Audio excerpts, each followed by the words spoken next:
Не догодив. Окупаційна влада Криму знімає з посади незмінного керівника Кримсько-татарського державного академічного музично-драматичного театру Біляла Білялова. Кримфіннагляд закидає йому фінансові порушення на суму 33 мільйони рублів. Творчий колектив переконаний, привід надуманий лідера звільняють через його незручність для російської влади. Актори ставлять ледь не ультиматум: без Білялова театр не працюватиме. Детальніше в нашому сюжеті. Білял Білялов – український та кримсько-татарський актор і режисер, заслужений діяч мистецтва України. Майже 30 років життя присвятив Кримсько-татарському державному академічному музично-драматичному театру. З 94-го року став художнім керівником і директором. Та нині Білялову вказали на двері. Так звана служба фінансового нагляду Республіки Крим закидає директору фінансові порушення на 33 мільйони рублів, 23 з яких начебто не цільове використання, а також, увага, невиконання державного замовлення. Сам Білял Білялов причини звільнення називає надуманими. Никаких финансовых порушений нет, абсолютно. 3 месяца копали, ничего толком не нашли. Я думаю, настоящая причина в том, что мы, как театр, хотим сохранить свою идентичность, свою духовность, свою культуру. Вот. Но, видимо, кое-кому это не нужно. Нужно, чтобы все были усредненные, серые, и никто не высовывался.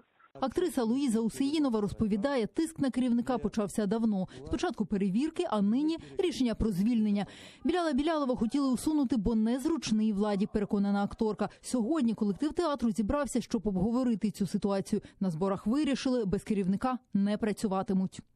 Если Беляла Шевкетовича вдруг уберут, то мы будем вынуждены тоже как-то прекратить. Мы будем вынуждены не выходить на работу, не прекратить работу театра.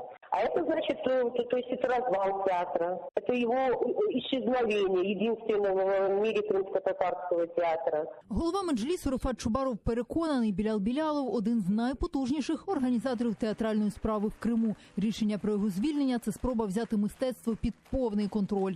Це звільнення Біляла Білялова вже було невідворотним після того, як був звільнений з своєї роботи, своєї посади Ремзі Ільясов. Той, який повністю перейшов на сторону російських окупантів. І скільки Білялова не задовольнює ту сторону колаборантську, яка вважає себе переможцем, а це мається на увазі Руслан Бальбек,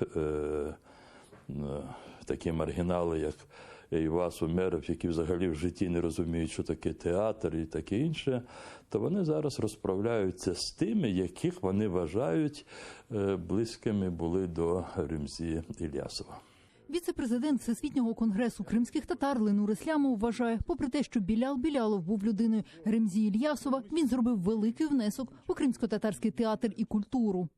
Даже находясь в позиции человека Ремзи Ильясова, он все равно оставался крымско-татарским руководителем театра. И поэтому он на многие вещи не пошел. Он знал и понимал, что такое гнев народа и что такое презрение народа.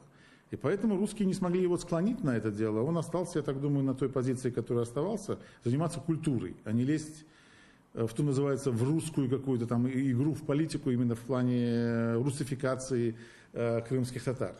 Тим часом на посаду директора Кримсько-татарського театру Криму вже з'явилися кандидати. Однак прізвища поки що не оприлюднені. Олена Стецюк, Заман, АТР.